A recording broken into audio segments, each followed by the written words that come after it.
चलो बेटा, चैप्टर का नाम लिखा सारे बच्चों ने।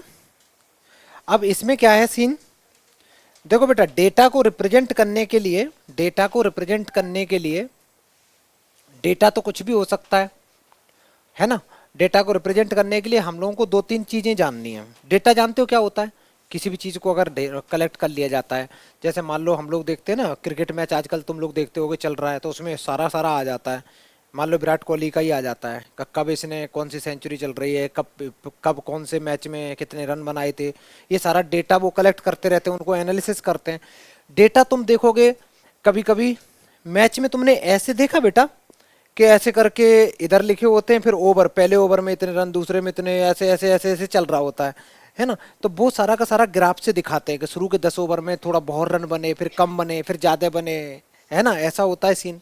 अच्छा, तो ऐसे ही डेटा को रिप्रेजेंट करने के लिए कई तरीके होते हैं, लेकिन हम लोगों के सिलेबस में बहुत कम है। तो क्या क्या तरीके पढ़ने हैं हम लोगों को? एक तो बेटा बार ग्राफ पढ़ना है, एक पढ़ना है हमें बार ग्राफ। लिखते चलो बेटा, एक तो पढ़ना है बार ग्राफ, दूसरा हमें बच्चा हिस्टोग्राम पढ़ना है, हिस्टोग्राम पढ़ना है। तीसरा क्या पढ़ना है बेटा? फ्रीक्वेंसी पॉलीगन, फ्रीक्वेंसी पॉलीगन पढ़ना है। ये तीन चीजें हमें पढ़नी है।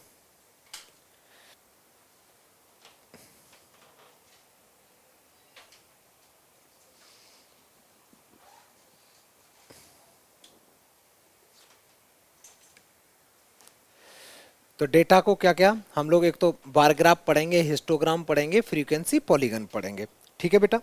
इसके अलावा कुछ कुछ छोटी छोटी एक एक नंबर में डेफिनेशन आती हैं, तो वो डेफिनेशन जानेंगे कौन कौन सी होती हैं।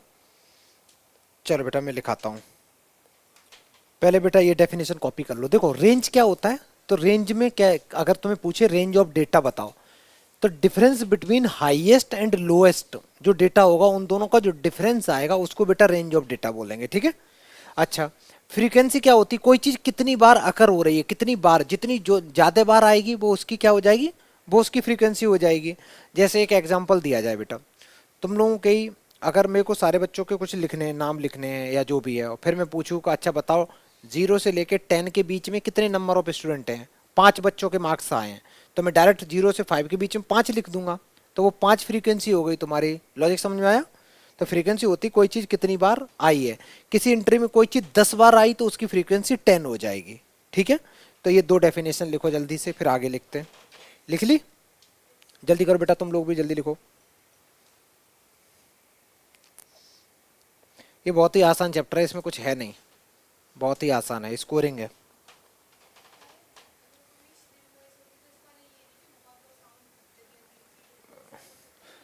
वो दूसरी चीज होती है, वो फ्रीक्वेंसी जो पढ़ते हैं ना बेटा, वो अलग होता है। जो वो होता है ना F=1/T, हाँ वो फिजिक्स में होता है। आगे बढ़े बेटा।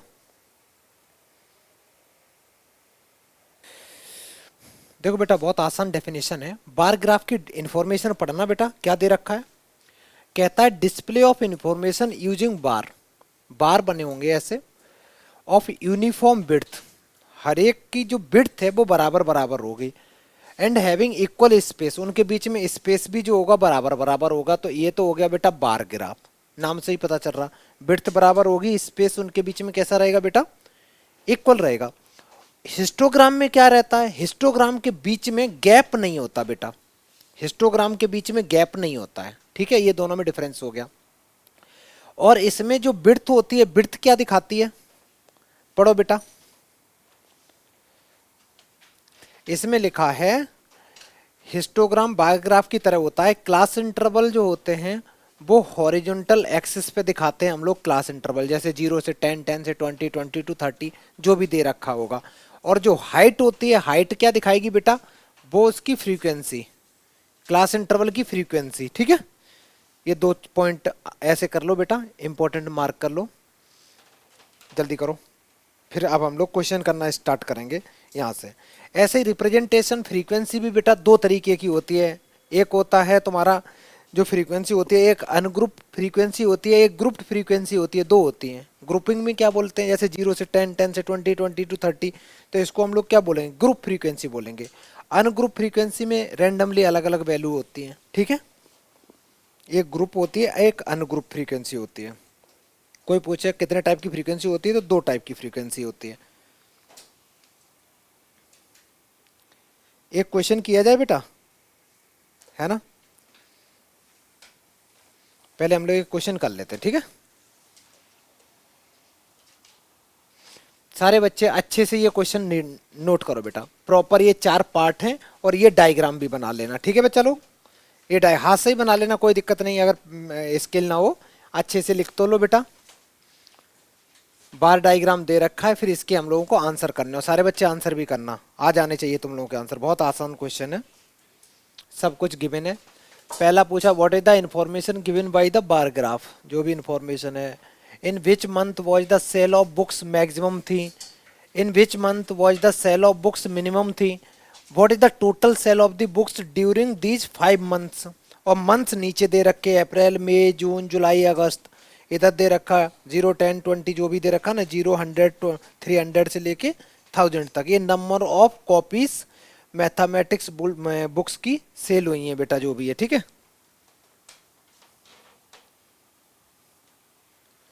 सोल्ड लिख दो इसको पूरा, डी गायब है, सोल्ड हुई है बेटा, ठीक है? अच्छे से बना लो सारे बच्चे, और इसके आंसर तुम लोग करो खुद से। देखो बेटा, ग्राफ थोड़ा समझना थोड़ा मुश्किल हो रहा है ना? स्केल रख के चेक कर लेना। अब ये स्केल कैसे रखोगे, पेपर में आए तो स्केल रखना। यहाँ मैं तब भी थोड़ा सा हेल्प कर दे रहा हूँ बेटा। ये तो 900 का है, ये 800 की चीज में है, ये बेटा 500 में हो गया, ये बेटा 350 हो गया, ठीक है? 350 हो गया, ये 300 हो गया, ठीक है? चल मैंने ऐसे तुक्का मार दिया। अच्छा, पहले पार्ट का आंसर क्या होगा बेटा?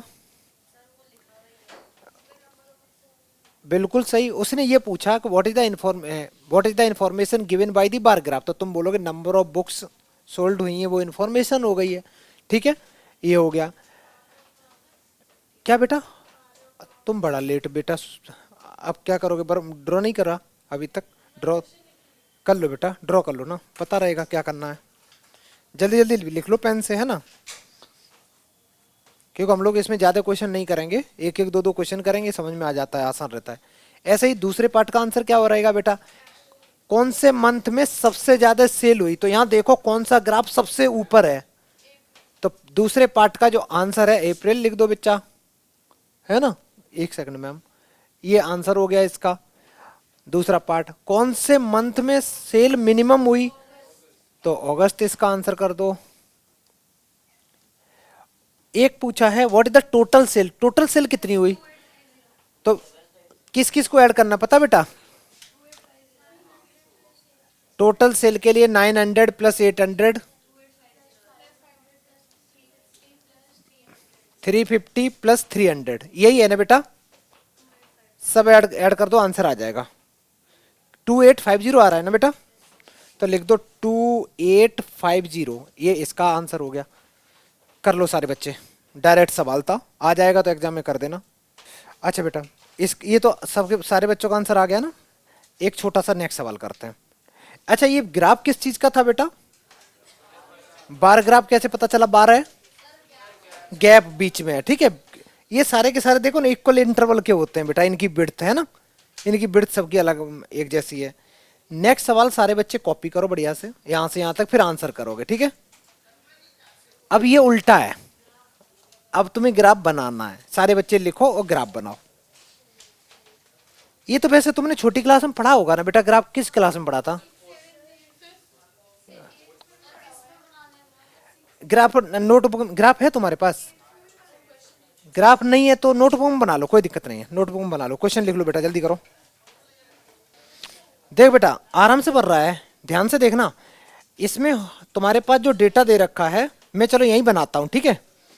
मान ले बच्चा, मैंने लिखा ये हॉरिजॉन्टल, मैंने एक लाइन ड्रॉ करी, एक बेटा मैंने ये वर्टिकल लाइन ड्रॉ करी, ठीक? टाइमिंग देखना क्या दे रखी है, इंटरवल है ना 8 to 9, यहां से मैं स्टार्ट करता हूं। सपोज ये वाला इंटरवल हो गया तुम्हारा 8 9 10, 8 9 10, 11 12, फिर 1 हो गया, 2 हो गया, कहाँ तक है, और 3 हो गया। इतना ही तो है, इतना ही है बेटा। 8 9 10। अच्छा मेरे को बार ग्राफ बनाना, मैंने लिखा थोड़ा सा गलत तरीके से है ना। बार ग्राफ बनाना लिखा थोड़ा गलत तरीके से है। इसको ऐसे लिखेंगे हम लोग, ये बाकी का मैंने सही बनाया, बस इसको मेरे को ऐसे नहीं लिखना चाहिए। यहाँ पे इंटरवल जो दे रखा है इसमें देखना बेटा कितने का डिफरेंस आ रहा है, 50 का। तो मैं स्टार्ट यहाँ 0 से करता हूँ, पहले 0, 50 हो गया, 50 के बाद यहाँ 100 कर दो, यहाँ 150 कर दो, यहाँ 200, ये बन गया 250, ये 300, और ये तो हो गया 350। कहाँ तक जाना है बेटा, चलो 400 तक चले गए। बार ग्राफ में थोड़ा थोड़ा गैप होता है ना बच्चा। सबसे पहले मेरे को एक बात बताओ, 8 बजे से लेके 9 बजे के बीच में नंबर ऑफ व्हीकल्स कितने, क्या था, मैंने क्वेश्चन भी नहीं पढ़ा था। Following time table given number of vehicles passing through a busy crossing in Mumbai, जो भी है बेटा 8 से 9 के बीच में कितने व्हीकल क्रॉस करे बेटा, 300। तो मैं मान लेता हूं 8 से 9 के बीच में 300 है, तो मैंने ये बनाया, कहां तक ले जाएंगे बेटा इसको, 300 तक लेके जाएंगे। बेटा बात समझ में आ रही कि नहीं। ये क्या बन गया, ये हो गया तुम्हारा, मैं ऐसे करके लिखूंगा, ये बन गया 8 AM से लेके 8 AM से 9 AM तक का, ये बन गया। समझ में आया, ठीक है। आगे सुनो, नेक्स्ट 9 बजे से 10 बजे के बीच में, यहां से स्टार्ट करेंगे, 9 से 10 के बीच में कितने व्हीकल पास करें, 400। तो 400 तो यहां है ना बेटा, ये ऐसे आया आया, और तुम लोगों के पास तो स्केल भी होगा, और अगर नीचे है ना तो यहाँ पे क्या लिख देंगे हम लोग, 9 AM से लेके 9 AM से लेके बच्चा 10 AM तक हो गया, ठीक है। नेक्स्ट तुमने बना लिया, बहुत बढ़िया। नेक्स्ट दे रखा है मेरे पास 10 से 11 के बीच में 350। 350 का मीनिंग है लगभग ये वाला,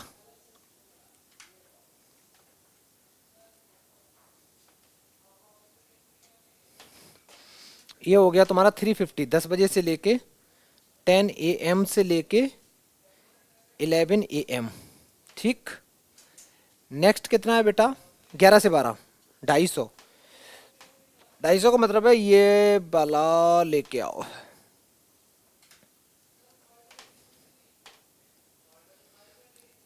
इलेवन टू 12 PM। कितना दे रखा बेटा, 12 PM तक का हो गया, ठीक है। और क्या है, मेरे पास आगे जगह नहीं है, तुम लोग देख लेना यार। 11 से मैंने 12 तक बना लिया, उसके बाद बनाना है 12 से 1। 12 से 1 के बीच में सिर्फ 200 हैं, 200 का मतलब लगभग इतने हैं। फिर 1 से 2 हैं 150, 150 का मतलब और कम कर दो, 150 के बाद कितने हैं और कम, 100, 100 ये कहीं होंगे। समझ में आया बेटा, इनकी बिर्थ बराबर बनाना। देखो मैं तो इस पे बोर्ड पे बना रहा हूं तो उतने अच्छे से नहीं बन रहा है। अरबीर कर लिया बेटा, ये सब लिख दो बेटा। और इसमें हॉरिजॉन्टल यहाँ पे क्या लिखोगे, यहाँ ये हो गए तुम्हारे नंबर ऑफ व्हीकल्स हो गए, यहाँ पे लिख दो,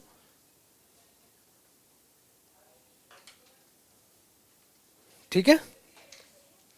और इधर क्या हो जाएंगे बेटा, ये टाइम इंटरवल हो जाएगा, यहाँ टाइम इंटरवल लिख दो। उसके बाद पूछा क्या था इसमें, बस इसी डेटा को रिप्रेजेंट करने को बोला था, ये तुम्हारा आंसर हो गया। जल्दी करो जल्दी करो। और इसमें एक चीज दिखा देना बेटा, तुमने एक यूनिट को कितना कंसीडर किया है, यहाँ पे 50 कंसीडर किया है, तो लिख दो 1 यूनिट इक्वल टू 50 व्हीकल्स। जल्दी कर लो बेटा, इसके बाद नेक्स्ट क्वेश्चन करेंगे। तो बार ग्राफ का तो यार क्वेश्चन आ जाए बहुत आसान होता है, कुछ है नहीं, याद ये रखना, गैप रहता है बीच में, विड्थ इक्वल रहती है।